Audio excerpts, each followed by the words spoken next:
Today's video is brought to us by the generosity of Firearms Legal Protection. Firearms Legal Protection is a legal defense program for lawful gun owners. You win the fight, and they will help you win the fight after the fight for the rest of your life. There's a link in the description for a coupon code for a discount for all active self-protection watchers. Hey everybody, welcome to Active Self-Protection Extra. I've got something really special, something actually we've never done here at Active Self-Protection. There has been obviously a huge push in the media this last week from the couple from Detroit, Michigan, who outside of their minivan ended up drawing a gun. So I actually have Jillian and Eric Wuestenberg with both of their counsel with us, because you know you'd be a fool to talk to somebody in the media without your lawyer present at this point. So Jillian, Eric, thank you so much for coming and talking with us today. Thank you for having us. Thank you for having us. And so before we even get talking about the actual incident, which I mean obviously has been all over social media and doing that stuff, tell me about life in the before times. Tell me who you guys are and what life is for you. Well, I am a mom of 4 boys. Clearly, I'm a wife.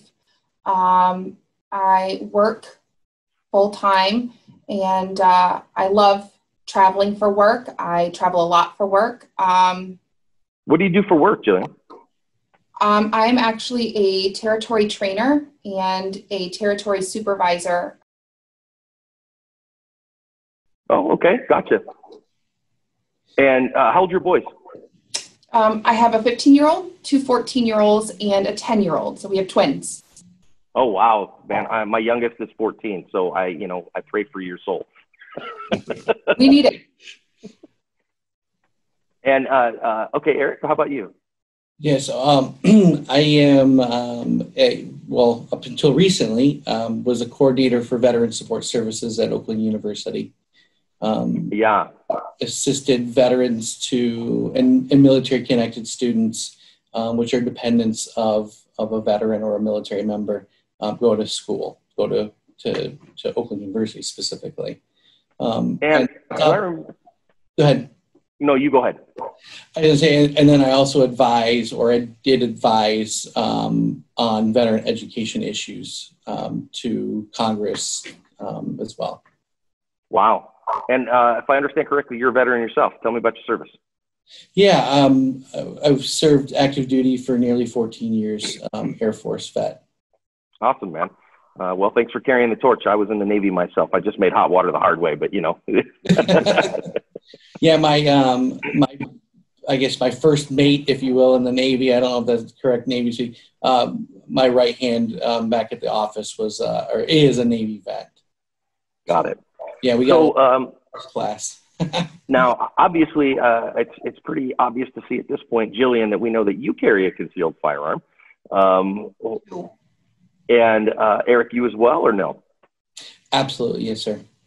And how long have you guys been concealed carriers? Just under a year. Yeah, just under a year. So just under a year, so brand new at this concealed carry thing.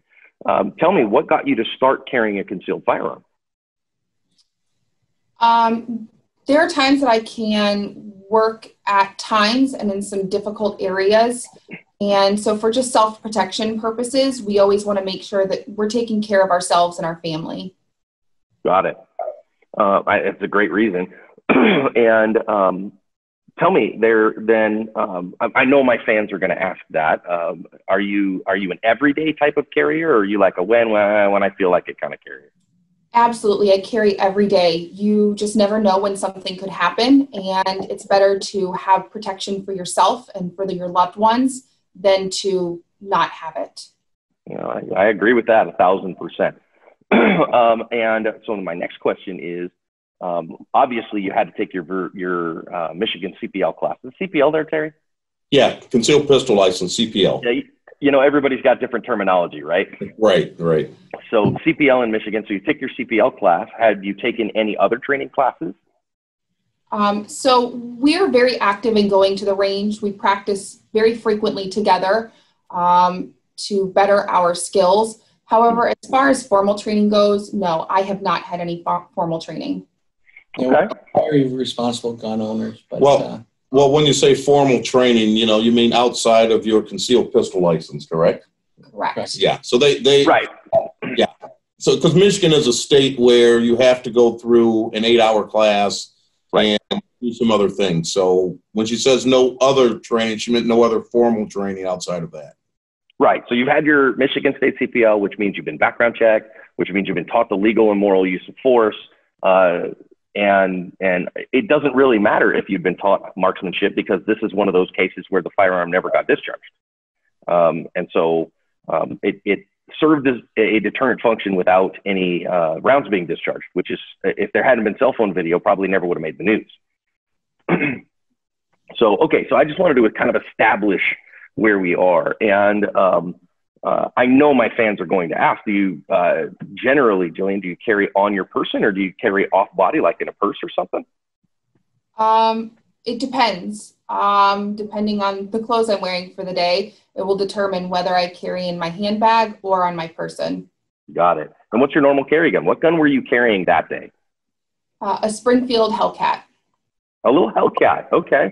I've actually got one of those myself, in fact. My big fat meaty hands don't like it, but for people with like regular human size hands, they tend to do okay. All right, guys. Well, tell me about that day. Why don't you guys tell me do I remember correctly? She's outside a fast food restaurant, right? That the video starts. So tell me you guys just went out to go get some food? Essentially, yes. We, as you may have Michigan's been locked down for coronavirus for quite some time, and having 4 boys that have been home, and I was working remotely. Jill was working remotely. We were hunkered down here in Michigan. We were a hard hit area, so being able to do the contactless, mobile order is something where you can just kind of get some kind of normalcy in this Corona world, and we don't get a chance to do it often with 4 kids, but this was a treat for us. So that's how that day started, was, asking folks, at our house, hey, what do you guys want to eat? And everybody said, let's go to Chipotle. Let's go to Chipotle, as one does. I mean, who doesn't love Chipotle, right? Yeah. Okay, so Jill, tell me how this started, because by the time that everybody else sees things going, there's already quite a kerfuffle going on by the time somebody whips out a cell phone and starts to record, right? Correct. So from your perspective, tell me how did this start? Well, I walked in and grabbed our food off of the very first table, our mobile order bags. We had 2 large bags. And as I was walking out, I noticed that only the left-hand door was accessible. And so I opened that, and a young lady in a yellow dress, came very close. And I wasn't sure if I bumped the door or the person with my bag. But one of the bags bumped into a young lady. And So one of your Chipotle bags? Yeah, one of the Chipotle bags. It took me just a little bit to realize that had happened. And as I was getting back to our van, I took a peek back to see, did I bump someone? Did they acknowledge that I bumped them? Or did I bump the door? I wasn't sure. And sure enough, I must have accidentally bumped her. And that's when everything started. I immediately put my left hand up and said, walk away. Just walk away. And it continued to escalate from there to where we see the video start to come in.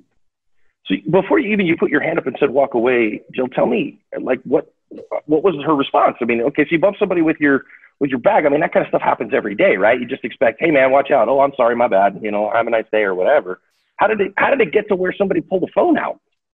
I'm not 100% sure. I don't think that my response of walk away, it was very quickly, the other young lady was agitated very quickly. I don't think that my response of walk away was what they were wanting to hear. I more or less didn't understand what was going on. I didn't know why I was being yelled at.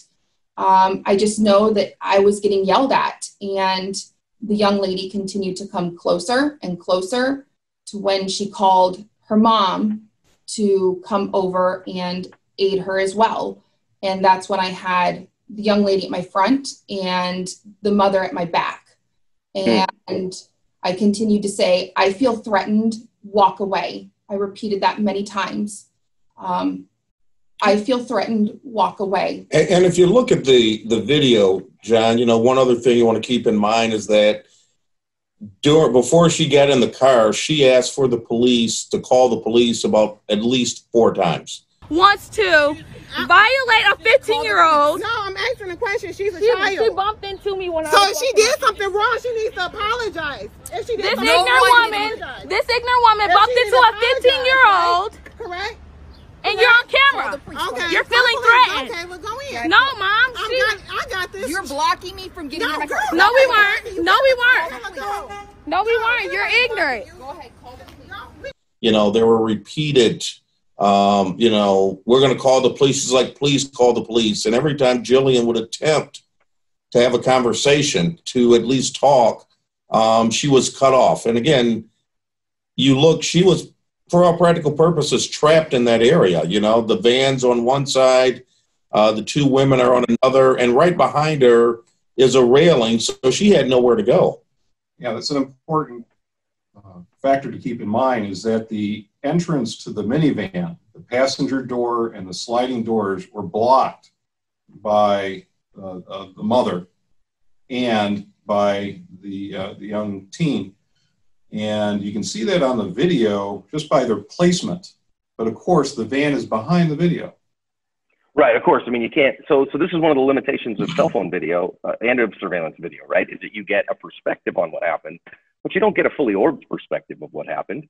And one of the things that I tell people all the time as a force science analyst is what I see with my eyes is not what the camera sees, and will never be what the camera sees. So you got to recognize, it's one of the things that this is what I do for a living, is analyze camera footage.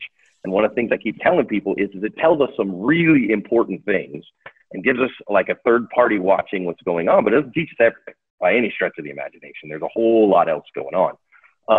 Important issue for you, John, is, of course, is that Jillian can't go left because of Mom. She can't go right because of her daughter. And she can't get in her van, and she can't back up because of this metal railing. She's trapped. Yeah, you're kind of trapped in a spot.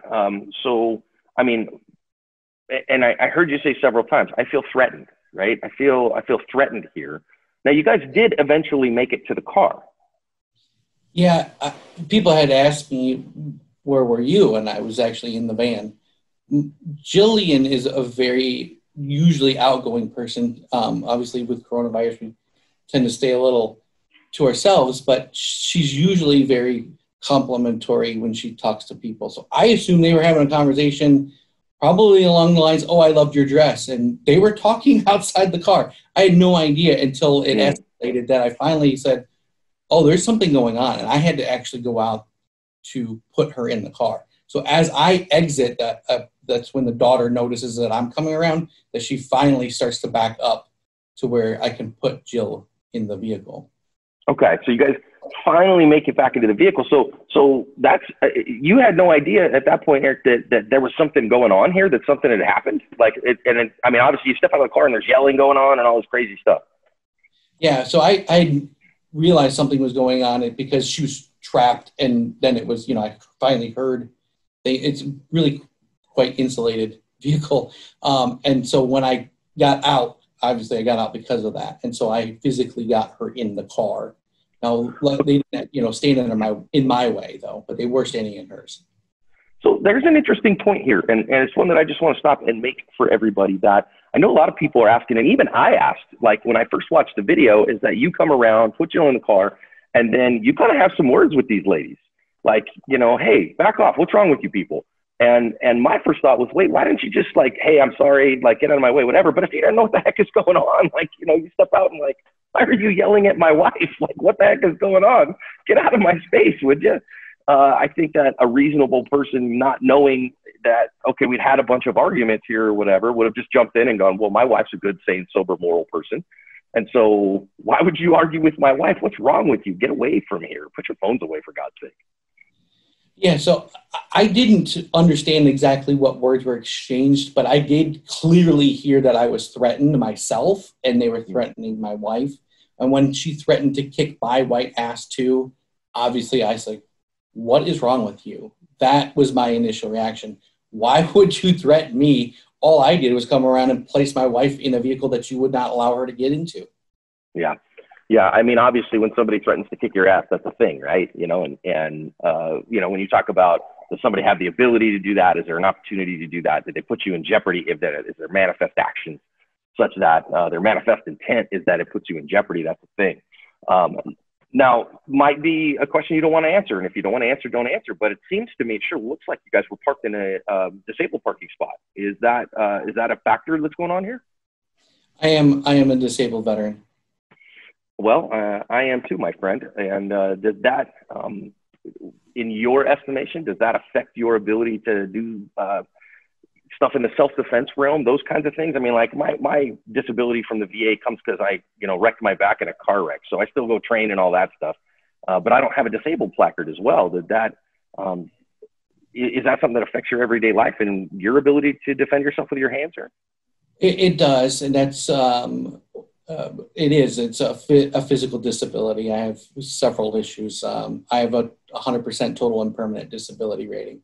So okay, issues, physical issues. So there's another significant issue that I don't think gets addressed here. If I have a veteran with 100% significant disability, I mean, I don't think most people know this. And again, I don't want to get into your, you know, into your business, but to get 100% disability from the Veterans Administration is not that very few people get that. That's a pretty significant thing. If you're 100% disabled, that means, not to put too fine a point on it, but you're probably not going to join an MMA gym with 100% disability. No, sir. Yeah. Okay. So again, for my back and my knee and my tinnitus and all that stuff, I ended up with about 40%, which I have one friend with 100% disability, and that's from significant injuries that he got in Iraq. So that's a big deal when you say, wait a minute. Now, I guess the question then, so next thing as we think about, all right, so you guys did get back in the car. Hallelujah. I think that was a great decision. Let's get in the car and get the heck out of here.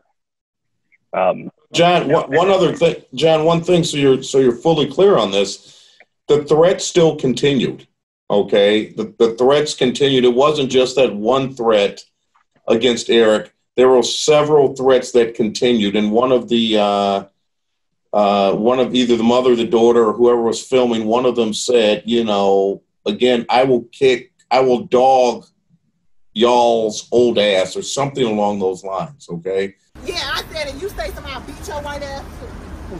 Oh, I will. Do something. Please put your hands do something. Please. Who the do you think you guys are? Who do you think you are? Your wife think you are. You calling her name? Yeah, she did nothing to you. Yeah, I didn't. I didn't. No, you didn't. You're very racist and ignorant. You're racist because you're calling No, her you name. bumped it. She bumped it to me. So the threats were still continuing even as Eric was attempting to get himself back into the vehicle. Yeah. Okay. So, and I think that's definitely there, right? So now, so you guys John, get in the car. Before you go on, I'm sorry, just go ahead. make the point, because it happens very quickly in the video, but you can see it as Jillian's getting into the vehicle. You'll see Mother advance towards her and make a threat. While Eric is helping Jillian into the minivan, you'll see her actually approach Jillian, and then that's when some more threats are made, and she calls her a bitch. Okay. So you both get in the car. We have these two crazy people, and they are screaming and hollering threats at you that they're gonna, you know, kick your white ass and these kinds of things. Okay, fine. What is going on here? How does this play out? And you start to pull out, you start to back out of there, and I don't know that I could see it. I mean, I could see what looks like Mom kind of at the back of the van. Did she like smack the back of your van with her hand? Yeah, so even before that, John, if we could back up a little bit, Jill compelled, you know, obviously there was a lot of things that were talked about that we were racist, and Jill felt compelled to tell her, we don't know what happened to you, if you remember what she said word for word, but, you know, we're not racist just because we're white. And that's exactly what I said to her when I rounded the front of the vehicle. You're yelling at us and you're calling us racist because you were making, you know, fun of my wife or calling her, you know, saying mean things, I think is what I said to her. So she did. She rolled her window down. And she's like, I'm sorry that you feel this way, but and I'm sorry if things have happened to you, but we're not racist. And so she felt compelled to say that. It didn't obviously go over well because they were still yelling and screaming at her. That's why I rolled up the vehicle and like, we're leaving and I'm backing up. And that's that. Yeah. Now the daughter I assume is the daughter that is up front filming as we're backing up, and then our vehicle locks up. And at the same instant, it's also a huge audible boom, which almost sounded like the glass had blown. And let's talk about why did your vehicle lock up? I think that's a great question that people would probably want to know. Yeah. The newer vehicles, at least our particular minivan, it locks up when it is an immediate something's behind it, like something jumps in front of it, or if you're backing up too fast, it just locks up the vehicle. And so that's exactly what happened. Is we're going back, and the next thing you know, it's boom, and an instant vehicle locks up. Okay, so your vehicle just disabled itself. It's done. It essentially just stops right where you're at. The brakes are automatically applied. Yeah. So this is a big deal. I know a lot of folks are asking, like, why didn't they? Okay, so she smacks the car. Why don't you just drive off? Yeah. There was also a vehicle next to us. So the way we were backed up, we weren't able to turn the car and leave at that point in time. There was another obstruction in front of us. Well, you hear this big audible boom. Your vehicle locks up. I drive. My wife drives a brand new Honda Odyssey, and it's one of my jokes is that it's got like a nanny feature that it won't even let you leave your lane, for gracious sakes, let alone if something happens, it'll brake the car if there's somebody going too fast, you're going too fast or whatever. It doesn't like me at all because I drive too fast. Now I have never tested its, it feels an impact thing, but that might actually be something interesting that I'll ask one of my staff to do today, to just back up and then have them whack the car real hard and see what it does. Well, it wasn't, John, it wasn't the whacking of the car that caused the vehicle to stop. It's that Mom was at the corner of the rear of the vehicle. It sensed her presence with the parking sensors, and it applied the brakes. And it wasn't just one thump on the back of the vehicle. There were about 5 handprints on the back of the vehicle, and it wasn't just Mom that was beating on the car. Okay, so, all right, we're starting to get a picture now, right? So, okay, my car won't back up any further. I can't get forward because I got another car in my way. So I got somebody standing back there, and yeah, that's true. My car will stop if it feels like you're going to hurt something or beat yourself up. So I'd assume yours does as well. So you decide to get out. Now we got to get out. So Jill, we can't see. All we can really see. So for a while there, what happens on the video is daughter comes running. So phone goes, and you can't see anything, but you can hear a bunch of screaming. And then by the time it comes back, you've got a gun in your hand. Can you tell me what you saw? Well, John, let's talk about why they got out of the vehicle, because I'm sure, that's probably the $1 million question. Like you said, Jillian just said, they couldn't go forward, they couldn't go backward. But at that point, they got out of the vehicle simply because in Michigan, if you hit something or someone and drive away, guess what that is? You've now committed a felony. That's hit and run. Okay. Well, heaven forbid if someone's injured. Yeah, I mean, heaven forbid, right? So I know people are going to ask that question, but why didn't you pull away? But I mean, the reality is you couldn't pull away. There's nowhere you're going, and so if you can't pull away, that's like telling somebody, well, why didn't you sprout wings and fly away from a gunfight? Well, I just didn't have the ability to sprout wings and fly away from a gunfight, and so if I don't have the ability to do something, I don't have the duty to do it. So I know folks have asked, like, why didn't you just drive off? Well, you can't. You couldn't. Your car's decided to stop. I can't pull forward. I can't go backward. I'm stuck. Now, I would say as a self-defense trainer, now, I'm not saying you guys have had this training, okay? So, but as somebody who does this for a living, I say this on my main narrated videos all the time, that if your car is immobile, then it becomes a trap for you. And so getting out of the car becomes reasonable because then that regains me some mobility. A stopped car, a car that is trapped in its spot, is a place where I am stuck and I can be easily victimized. So it's reasonable, in my opinion, as a subject matter expert, to get out of this car to regain some mobility. Now, it's absolutely the case. We're both veterans, and that's absolutely the truth. Unless this is a hardened vehicle, you don't stay. And I got plenty of friends who are Iraq vets that, you know, if your vehicle gets disabled, then you get the heck out of it, you know, unless it's a hardened vehicle. And a minivan, I don't think qualifies as a hardened vehicle. So, Jill, I gotta ask, you get out of the car, we see, obviously daughter with the cell phone and mom standing there with a cell phone. And kind of the next visuals we get is you drawing a firearm. Tell me what you saw there. I got out of the car and immediately checked to see if there was damage. We have no idea at this point. Is a window gone? Is it broken out? It was so loud, it was deafening. And I get out and I look and I turn, and almost instantaneously, the mother is within 2 feet of me. There are other people there as well. The daughter is running back. She actually shut my door that you can see in the video. I didn't shut my door, the daughter did. And so she was immediately on me within feet of me. And other people were there as well. And my first thought was, I'm going to be attacked. I'm going to die today in this moment. And it was the scariest thing I've ever lived through. Okay. And of course, I mean, that's the day you never want to have come. No responsible gun owner wants that. No human being wants that. So you draw your firearm, and so you have mom there, you have daughter there. You said there were other people there as well. Were they just bystanders? Were they participating, or were they just standing around filming too? I don't know. People were continuously getting closer. At the beginning of this, there was a gentleman on the patio of Chipotle with someone else behind him.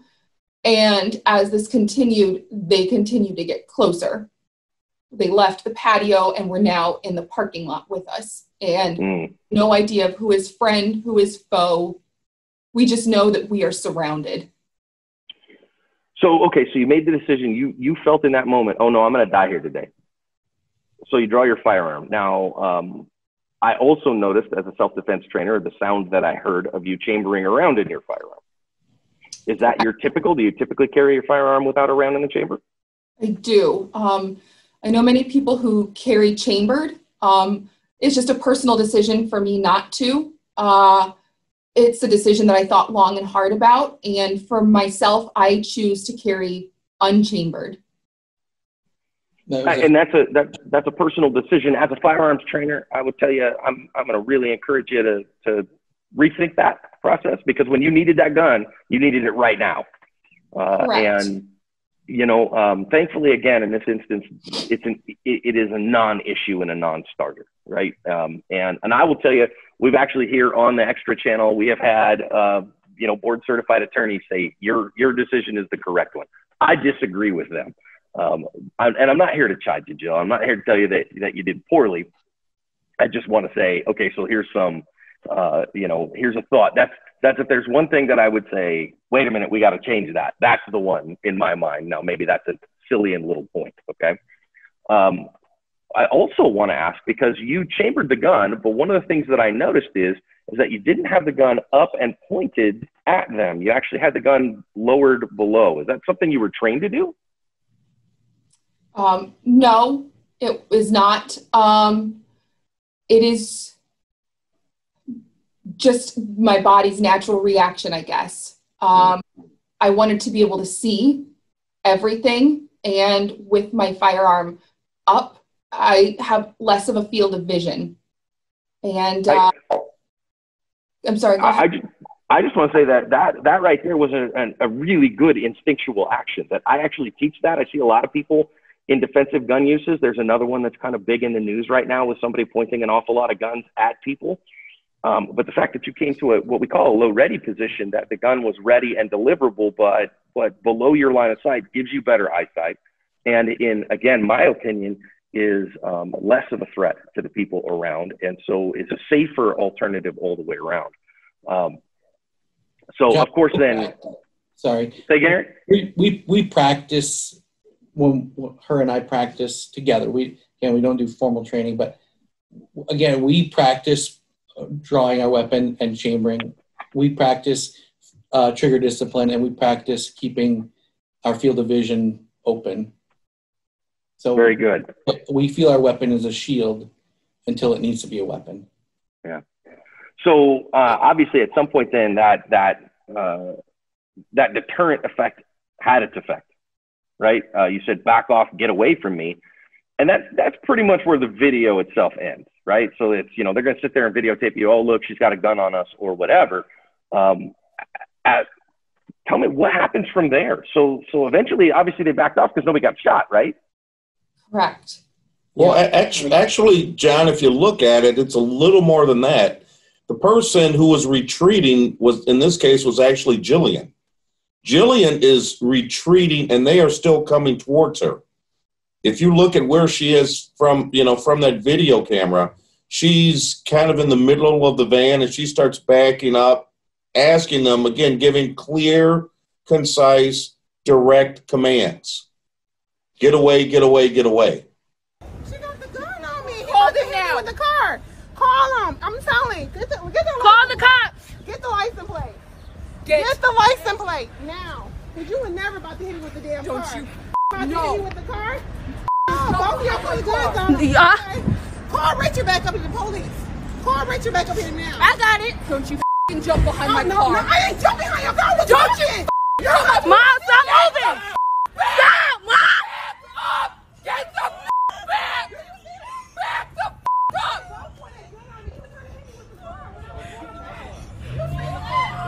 And John, I want to make a point here because there's two videos. You said that's where the video ends. There's actually two videos. One is taken by Mom, who's standing in front of Jillian, and you see the pistol pointed directly at or near the camera that Mom is holding. Mom doesn't move back. Mom stands her ground. Jillian is there, and the distance between them is probably less than 24 inches. And very close for sure. Right. Now, the other camera angle is taken by one of Mom's daughters. There's two daughters there. One of Mom's daughters is taking the other video, and that's the 3-minute and 9-second video. And that one doesn't show exactly where Mom is located, although you can get certain shots from that video that give you indication that they're toe-to-toe. And probably from the shadows on the ground, you can see other information about how far away Jillian is from Mom. Jillian can't back up again there because she's got the minivan behind her. And Mom is sitting right there, and she's not going anywhere. She's not backing up. And if you watch Mom's perspective, the video that Mom is shooting, Jillian's backing up to the back of the vehicle where Eric was.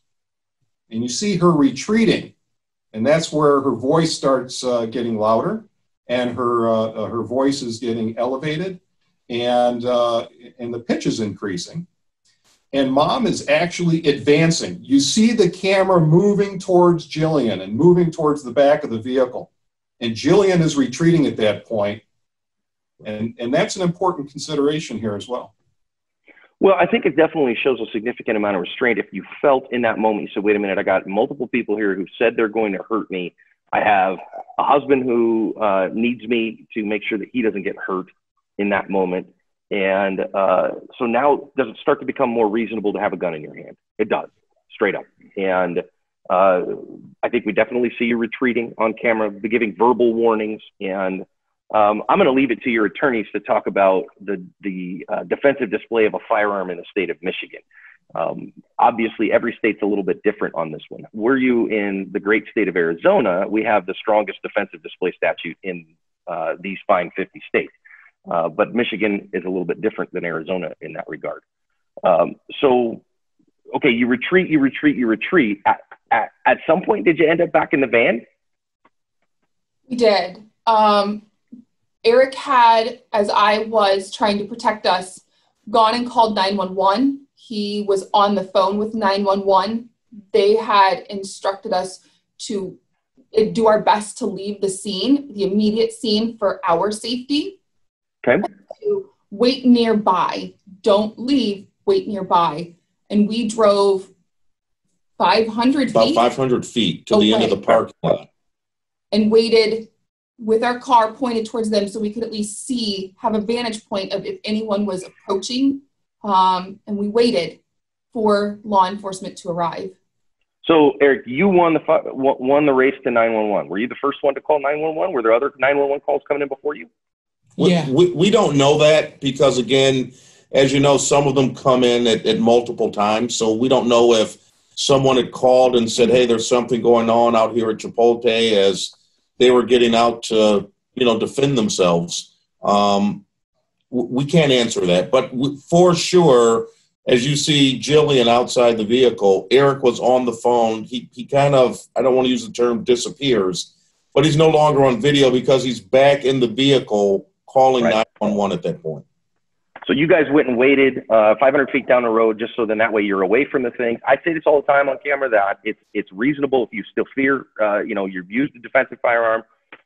Wait, I'm still in fear. There's buddies around. There's bad things. I got to get the heck out of here.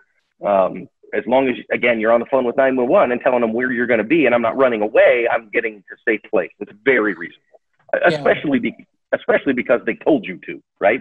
Okay, the 911 operator told me to do this. I obeyed. So now police showed up, and how did it go when the police arrived? I come from a long line of veterans, law enforcement, and so I know that when law enforcement gets there, they need to know that they are safe. Mm-hmm. So I dropped my magazine, I unchambered, and I made sure that my weapon was safe. I placed everything on the ground, and I got down on the ground and just said, it's safe. I am safe. I am safe. My gun is safe. And that's when we started working with law enforcement. Okay, so did they initially did they cuff you? Did they search you? Did you do all that stuff? Well, they did what normal law enforcement would do under the circumstances. They took precautions to protect themselves, and they were treated no differently than anyone else who would have been in that particular situation. Okay, good. And that's normal, right? This is a normal thing. Cops show up on scene when we've heard there's somebody pointing a gun around. We're going to make sure that everybody's safe. Okay, fine. Now, it took a few days, but you guys are facing charges at this point. It actually took approximately 12 to 18 hours from the time the incident occurred to the time that it was broadcast that we were going to be arrested and charged. We were actually arraigned in under 12 hours. Wow. So I didn't look up just before this. Again, it's 6 a.m. here in Arizona. You'll have to forgive me. What did they end up charging you with? Both of them are charged with felonious assault, which in your state, in most states, would be kind of aggravated use of a weapon. Yeah, aggravated assault in Arizona. And then, in Michigan. What's that? It's a 4-year felony in Michigan. I mean, wow. I think that's going to be an interesting one. So tell me what that means. What does that mean for your guys' life right now? So you guys are under indictment for a felony. So that means you've lost your concealed pistol licenses for the time being. You've lost your ability to carry a firearm. So tell me what's that done so far? Well, we're vulnerable. We now have a target on us, and we have no ways to protect ourselves or our family. Mm. We literally woke up to news crews pounding on our door, and we have no means to protect ourselves. John, let me say a couple of things, and this has been very hard on these folks, and what a lot of people don't understand. And I've been there.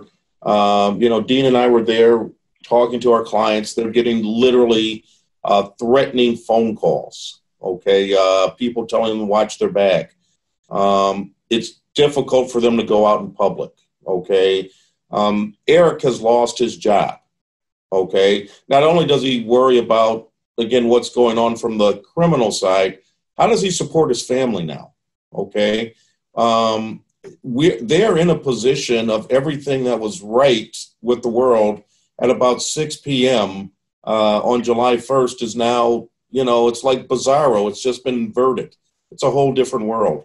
The emotional things that they've shared with Dean and I, and again, on top of that, in today's world, 3 words that no one wants to hear anymore, which is "you're a racist," that's turned into this. And unfortunately, the sad thing is, without any due process, these people are immediately convicted of this. This has gone viral, and it's white woman pulls a gun on black teenager, and their attorney, they've hired an attorney, I'm not sure why, but their attorney is going the narrative of, well, guess what? I'm tired of unarmed black people having guns pulled on them. And I won't be the first to say this has nothing to do with race.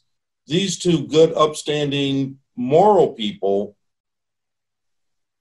basically have been attacked. They've been threatened. And if you go back, they just went to get food to feed their family. The aggressors here were not our clients. The aggressors were the people who were behind the video. And John, if you happen to watch the national news, not only have the Wuestenbergs been victimized here through this incident and this interaction, and then victimized again through the being charged with a crime, but the national media and social media attacks have been vicious, and the misrepresentations by major networks on national evening news misrepresenting what has happened and taking the video that is available and editing it down so it appears and plays into the narrative that you have just one more white person pulling a gun on an unarmed black woman. And that's really unfortunate. Yeah, obviously, and I think this is why we talk about in the legal system about the totality of the circumstances, right? I think that this says a couple things to me. Number one, I think it says that video is great and it will help us to establish things. And actually, if I can speak a little bit to you guys, I think that as hard as it is to watch that and have it vilified, I think ultimately that video is going to really help you. Because it actually says a few things and it shows a few things that otherwise it would just be, well, this is what we said happened and this is what they said happened. When we can say, instead, when your counsel can say, no, watch right here in the video and you can see this thing happen and you can see that thing happen, and these things are marks of reasonable people. And so when the finder of fact, whether or not, honestly, I don't, as somebody who sees this stuff all the time, I think that were it not for our current social situation, a prosecutor is kind of a fool to bring these charges, quite frankly. Doesn't mean prosecutors don't do foolish things, but here's this crazy thing that we have in America. We have this thing that the criminal standard is that the state has to prove beyond a reasonable doubt that what you did was wrong and what you did was illegal. And there's plenty of wrong things that aren't illegal. When we say all the time, what does it mean to have a reasonable doubt? Well, it means that there's a plausible alternative theory. And what you guys have described to me today is clearly a plausible alternative theory of this is why we did what we did. Is then what we did reasonable? Well, of course, then the finder of fact will figure that out. But it sure seems to me that this is, there's more to the story than the video shows. Well, John, what isn't being told is, at the end of the day, everybody went home and nobody was physically injured. Yes. The question is, what would have happened had the Wuestenbergs not been able to defend themselves? Because this situation was escalated several different points that you can see in the video, and the escalation was increasing exponentially. The question is, what would have happened? We'll never know, but we can surmise what might have happened had they not been armed and they didn't defend themselves. We can certainly speculate on what would have happened, and I don't think any of it would have been good. And so I'm glad you guys get to go home to your boys, and that even though you're being punished with the process right now, as hard as that is, that you're there to be punished, to face that, because your boys need you, and you need John, each that's other. Part of the problem. As you said, technology can help us, but it can also hurt us. Within minutes, They figured out where we live and my phone number and my email, and they've gone through and hacked everything, and they're showing up. So no, we don't have a home with our boys. We have to be on the run, essentially. Wow. Here for our safety or for our boys' safety. And we're a victim here, and yet we have to, watch over our shoulder at every turn. Yeah, I think that's 3 words in today's society. And, we look forward to our opportunity to go to court and get these charges either dismissed or found not guilty. And as Dean said, you're the first person we've talked to publicly, John. Thank you. And we're not trying to spin a story. We just want the truth out of what actually happened and let people decide for themselves. And we believe once the truth is out, people will see that, this fine couple acted in a very reasonable way based upon the facts and circumstances. Yeah, and I think that, what is the standard that we have to be held to, right? So we only draw a firearm when we are, and as you did, Jill, when we have an impending deadly threat, a threat of death or great bodily harm to us and to ours. And multiple people threatening to beat our ass and showing the ability, the opportunity, and the manifest intent or the jeopardy to do that.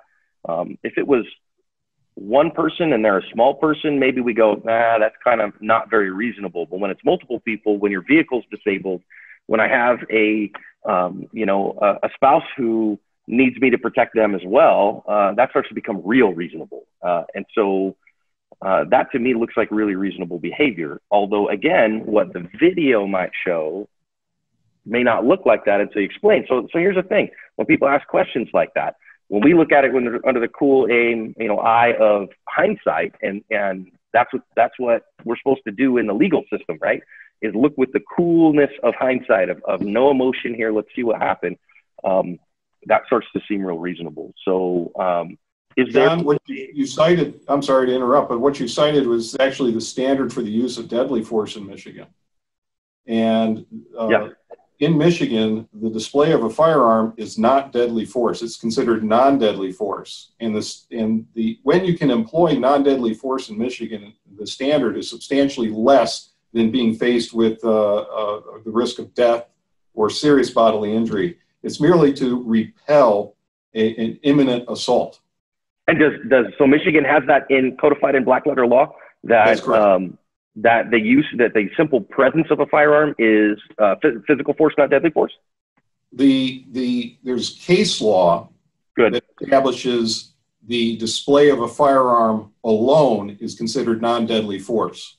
The statute provides that you can use non-deadly force to repel an imminent assault.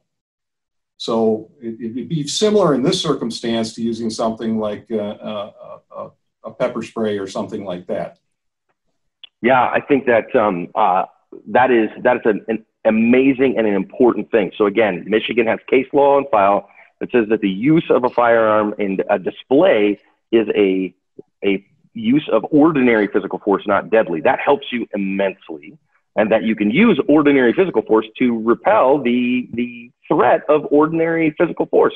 So again, why is the prosecutor bringing charges here? I mean, clearly, at some point we have to ask, okay, so I know some of our watchers are going to want to help. They're going to want to help with your mounting legal bills and those kinds of things. So how are they going to do that?